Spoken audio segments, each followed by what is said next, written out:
Hello there folks, my name is Spunks and I saw Wicked and I loved it. Now I was interested in this movie. I had heard many things about the Broadway musical, how spectacular and amazing it was, and I was interested in seeing how they would translate that to the big screen, and a lot of what I saw from the trailers and marketing looked pretty stunning and solid.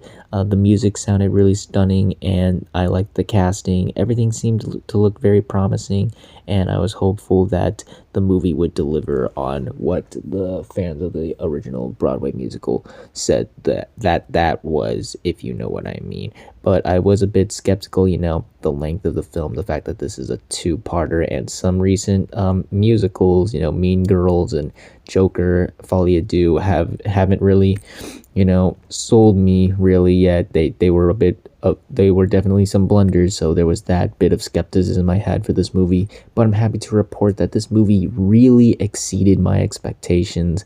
I absolutely loved this movie. This was one big surprise for me. I absolutely loved it. Starting with the story, I thought it was surprisingly well done. They were able to take so much material in such a long time and make it flow very nice, very well. It never felt overstuffed or things were unnecessary. And the big surprise for me with the story here was that it was certainly more topical and current than I was expecting. Definitely they put it out at the right time, especially given current recent events, and the way it handled certain themes and ideas about discrimination and the messages behind it, I thought was done excellently. It really handled the topic very well and executed it pretty solidly. It never came off as forced or preachy or anything like that. It actually handled it in a subtle way that I actually think made sense for this world. But that's not the main thing this movie is about. It's pretty much about the breakup of this really strong, powerful friendship. Basically, it's the Transformers 1, the Prince of Egypt of the Wizard of Oz. And I think they handled that very well. I really liked the Mean Girls energy of the first half, just the way Elphaba and Galinda were bickering and arguing with each other, but also seeing them become friends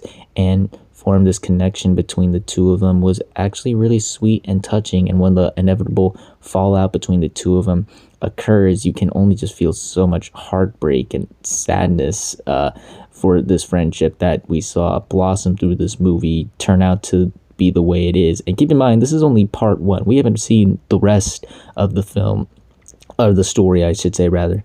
And to see where this movie can go with this friendship and these two characters, I'm very fascinated to see where it goes from here, because the way things left off in this movie was just so powerful, heartbreaking, and just incredible that I can't lie. During the final act of the film, during the final big number, my jaw was on the floor. My mouth was wide open. I could not believe how much in awe and invested I was in this Wizard of Oz musical. I also loved the characters, the two standouts, of course, being Galinda and Elphaba. You just see the struggles and the pain Elphaba is trying to hide throughout the movie, but she still tries to put on a tough, strong act as to put off the sense that it doesn't bother her, but you can tell it just hurts and aches inside her what she's going through, and the fact that this one person was able to help her go through this and become like one of her few actual friends was really touching to see. And the performances from both Ariana Grande and Cynthia Erivo was absolutely wonderful. Cynthia Erivo brings that passion and that soul and that warmth to the character, and she does a great job. But Ariana Grande brings a lot of the humor and comedy here. She definitely brought a lot of Cat from Victorious and Sam and Cat to this character, and she had some of the funniest and most hilarious lines in the movie, but she also knew when to rein it in and bring the warmth and heart to the performance in a similar way that Cynthia Erivo did it. And the supporting cast here is also wonderful. You got the boyfriend that forms this love triangle between the two of them, who I thought was pretty charming and funny.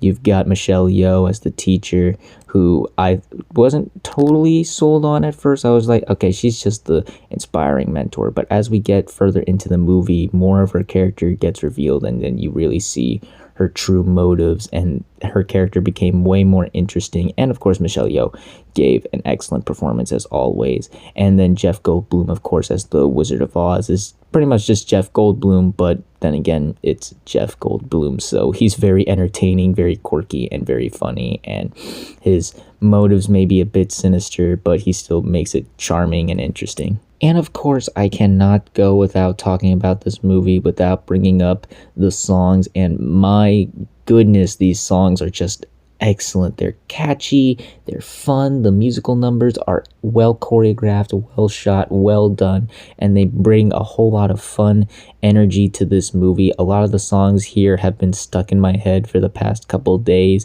so much so that I've even caught myself singing them out loud randomly in public. I'm sorry.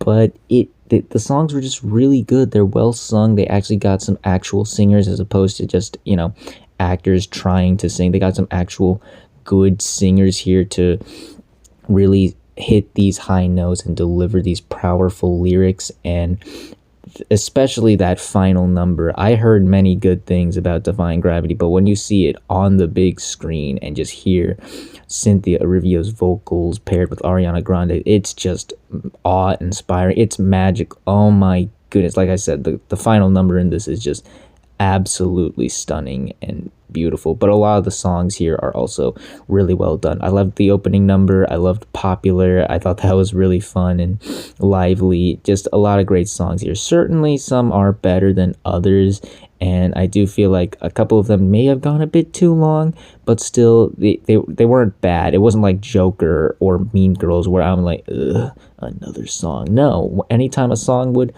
come up, I thought they built up to it very well, and it never felt like it was interrupting the movie or anything. And plus side, they are all very good. If I did have one issue with this movie, it is definitely that during the middle there is a lull. I wouldn't say it drags or you feel the runtime at this point, but there is a lull near the middle. I wasn't bored, I wasn't uninterested, but you can definitely feel during this point, okay, we're slowing down things a bit, and the runtime is definitely I wouldn't say is like egregious at that point, but you can definitely feel its presence a bit. It's not like, oh my god, this movie's going on forever, but you definitely feel like this is a bit long, if you know what I mean. And this is the point where like some of the weaker musical numbers are, they're not bad or anything, but compared to some of the big standout musical numbers that occur in this movie, compared to those songs, you can tell like these don't have that oomph or that passion that the other ones did, if you know what I mean. But that's pretty much it in terms of negatives. I thoroughly loved this movie. This is one of the few movies this year where after it ended, I said to myself, wow, I actually can't wait to see that again. This movie is absolutely wonderful, magical, awe-inspiring, beautiful, touching, heartbreaking, all of the above. Anything you can name, it's in this movie. I cannot recommend this enough, especially if you're a fan of the original Broadway musical. There were fans at my screening and they could not get enough of this movie, and I'm sure you all will do the same. And even if you're not a fan of this movie, I think you're gonna receive the same feeling that I did when I first left the theater, just absolutely blown away by just the beauty and wonder of this movie that this movie had to offer. I cannot recommend this enough. This has easily one of my highest recommendations of the year, certainly one of the best movies I've seen this year. I cannot recommend it enough. I absolutely loved it. So those were my thoughts on Wicked. What did you all think of it if you've seen it? Did you like it? Did you hate it? Comment down below and let me know. If you like this video, hit the like button. If you like this channel, hit the subscribe button. Follow me on all the social media links at the end of the video. And until next time, everyone, stay sharp. Dreams the way we planned them. If we work in tandem, there is no fight we